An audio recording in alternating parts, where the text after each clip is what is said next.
여러분, 살면서 위대하다는 게 뭘까? 가장 큰 사람은 어떤 사람일까? 이런 생각 한 번쯤 해보지 않으셨나요? 사실 이건 우리만 하는 고민이 아니었어요. 예수님의 제자들도 똑같은 게 궁금했나 봅니다. 오늘 마테오 복음을 통해서 이 아주 단순하면서도 정말 깊은 질문, 하늘나라에서 가장 위대한 사람은 누구인가에 대한 예수님의 답변을 한번 제대로 파헤쳐 보겠습니다.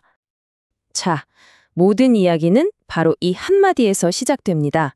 제자들이 예수님께 다가와서 이렇게 묻는 거죠. 스승님, 하늘나라에서는 누가 가장 큰 사람입니까? 어떠세요? 이 질문 그냥 2000년 전 옛날 이야기 같지가 않죠. 어떻게 보면 이건 시대를 초월하는 질문이에요. 남들보다 더 인정받고 싶고 좀 더 중요한 사람이 되고 싶은 바로 지금 우리 마음속에도 꿈틀대는 그런 욕망을 솔직하게 보여주는 거니까요. 근데 제자들은 왜 갑자기 이런 질문을 했을까요? 그 배경을 좀 들여다볼 필요가 있어요. 아마 제자들의 머릿속은 온통 세상적인 생각으로 가득 차 있었을 겁니다. 왜냐하면 바로 얼마 전에 예수님께서 베드로에게 천국의 열쇠를 주시면서 특별한 역할을 맡기셨거든요. 그러니까 다른 제자들 입장에서는 그럼 우리 서열은 어떻게 되는 거지? 누가 넘버1이고 누가 넘버2야?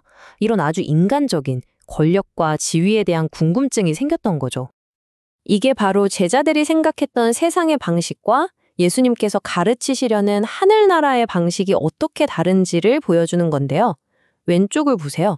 세상에서는 보통 뭘로 위대함을 따지죠? 맞아요. 권위, 지배력, 힘, 명예 이런 것들이죠.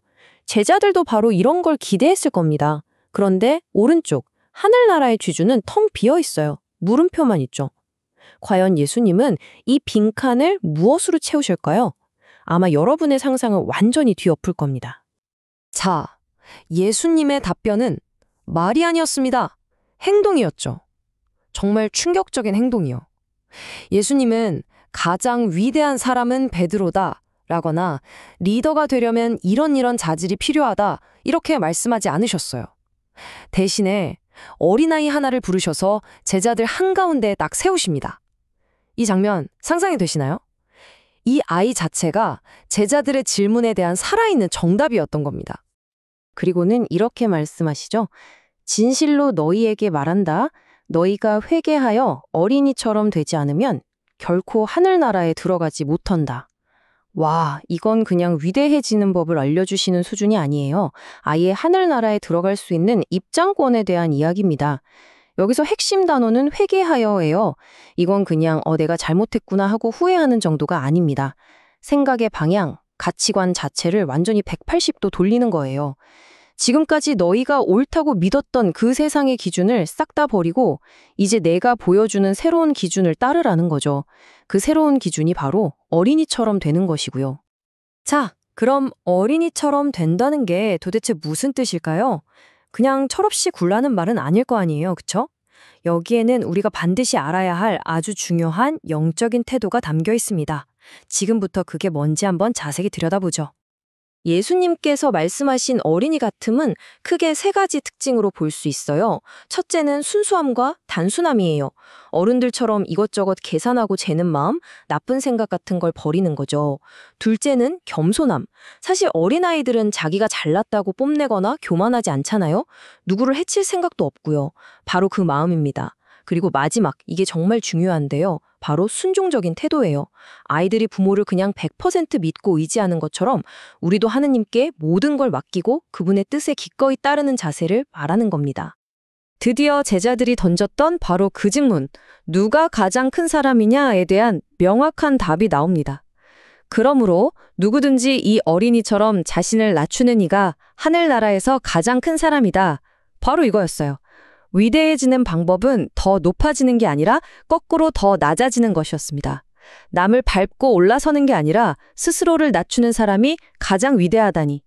정말 세상의 생각과는 완전히 반대죠. 엄청난 역설이에요. 네, 이제 명확해졌습니다. 하늘나라에서 말하는 진짜 위대함이란 세상에 쫓는 권력이나 명예 같은 게 아니에요. 철저하게 자기를 낮추는 것, 한마디로 겸손입니다. 자, 그런데요, 이 겸손이라는 게 그냥 나는 겸손한 사람이야 라고 마음속으로 생각만 하고 끝나는 게 아닙니다.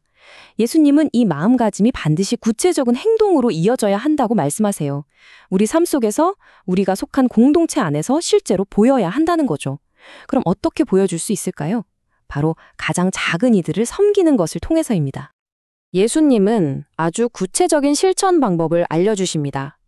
또 누구든지 내 이름으로 이런 어린이 하나를 받아들이면 나를 받아들이는 것이다.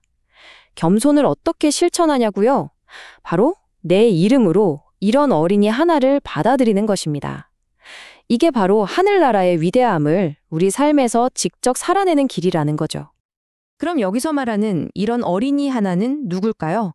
물론 글자 그대로 어린아이를 뜻할 수도 있지만 그 의미는 훨씬 더 깊습니다. 이건 상징적인 표현이에요.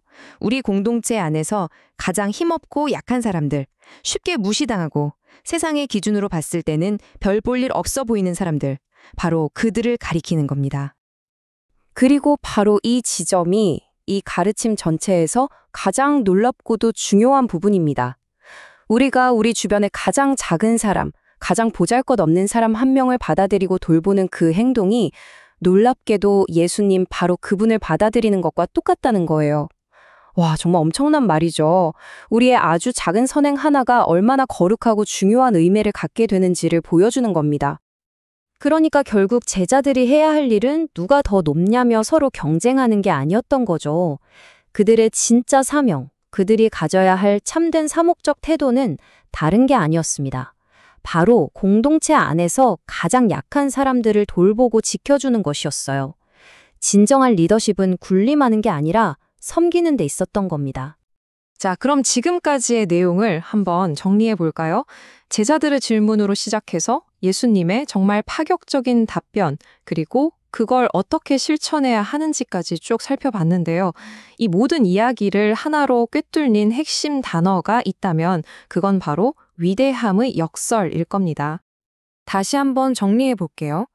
하느님 나라의 위대함은 세상의 것과는 완전히 반대 방향으로 갑니다. 모든 것의 출발점은 겸손한 회개, 즉 나의 가치관을 완전히 뒤집는 것에서부터 시작해요.